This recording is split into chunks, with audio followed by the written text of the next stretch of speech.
What is going on, guys? They call me MP. Welcome to another video on the channel today. Today, I wanted to talk about my melee Interceptor build that I've been running for both Anthem demos. The open demo is live right now. You guys can get in and play all 4 javelins. The Interceptor has been my go-to javelin, and it's been a lot of fun. Now, I know the demo, both demos actually, have had some technical issues over the last couple of weeks, and it is what it is. I enjoy the game for what it is. I'm having a good time playing with my friends. Some technical hiccups are bound to happen, so I'm going to put that aside, and I really wanted to talk about my melee Interceptor build. This build is going to be for you guys that love running Interceptor. I don't know how viable it's going to be for endgame just because we're only allowed to get to 15 in the demo, so definitely not endgame by any means, but this is going to be getting the most bang for your buck when you're hacking and when you're slashing, because this javelin, I feel like it was built for me. You always go fast, it's a lot of melee damage, and it's really, really fun to play. So I want to get into my loadout here. The first note I want to make is that take the rarities with a grain of salt. As long as you have this base setup, you can make this build work. Obviously, the better the rarity and the tier of these perks and abilities, the stronger you're going to be, but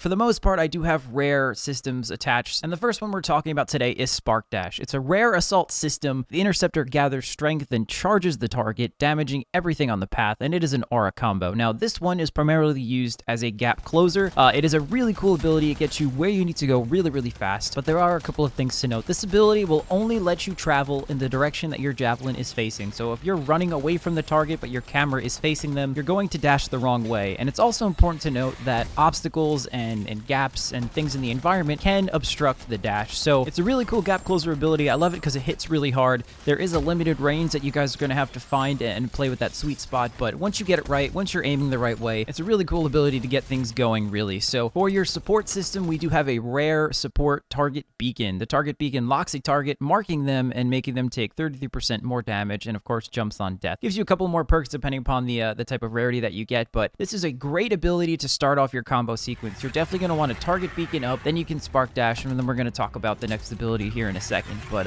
more damage is always a good thing. There's not much left to say here. Just important to make sure that you're always using this off cooldown if you want to do more melee damage or even just damage in general. It's a really cool marking ability, and it's really easy to use, and of course you have to aim it correctly. So you have a couple of options when it comes to your strike system. I love Tempest Strike. It's a powerful close range melee strike that electrically charges the enemy. It's an aura combo. It just looks really cool. This animation is perfect.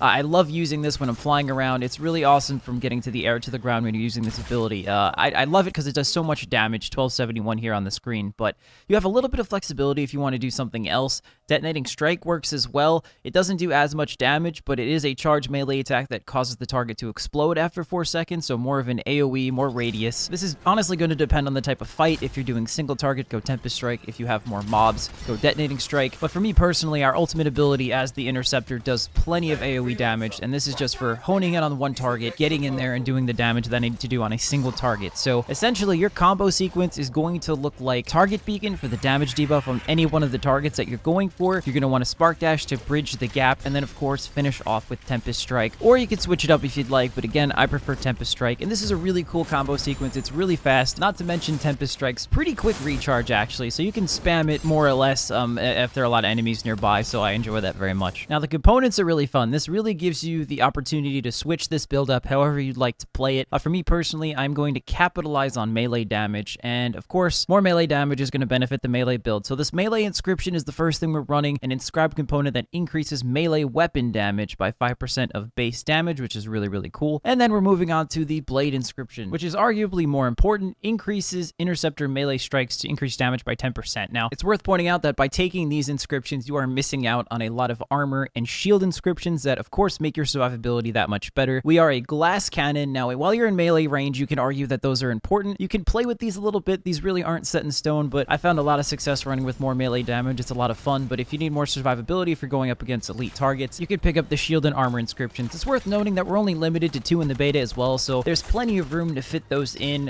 when the game fully releases. I'm going to briefly talk about weapons. It's really up to you. I found a lot of success running the Defender assault rifle. Machine pistols are really awesome. Melee range shotgun shotguns are definitely going to thrive here as well. So it's entirely up to you, really, what you want to run. And last but not least, you guys cannot forget about this last part of your build, consumables. They are so important. They are just really easy bonuses that will benefit you on the next stronghold or mission that you're running. So for melee, we have two options here that you could take. Remember that in the demo, you can only take one, but as you progress through the full game, you'll have plenty of options to slot as many of these as you'd like. The first option is the melee inscription for a single expedition that is 10% base damage of melee abilities, which is huge. A 10% flat base damage to every time you slash somebody is going to make a difference here. Now, if you don't really melee anybody outside of your ultimate as Interceptor, using your weapons, you're using your abilities, the ultimate inscription is going to be for you. For a single expedition, increase the damage of your ultimate abilities by 10%. Also, super huge. So you have some flexibility here as well. It's really cool that you have so many options for so many different pieces of your build in this game. I really enjoy that. I appreciate that very much. So for anybody curious, I did run this exact build through the stronghold on hard multiple times. It did take some adjusting, especially when I took those armor and shield inscriptions off, but you can see just how fast I melt the gatekeeper, just how fast this build plays, just how hard it hits, and it's a really enjoyable build to play. I'm not sure how much we're going to go into endgame content depending upon how much you bump the difficulty beyond hard, but for all the purposes of the demo, I had a lot of fun using this. It works, and I'm excited to play with it in the future. Guys, thank you so much for watching. It's my first Anthem video. Be sure to show some love. I really appreciate it. I'll see you guys in the next video.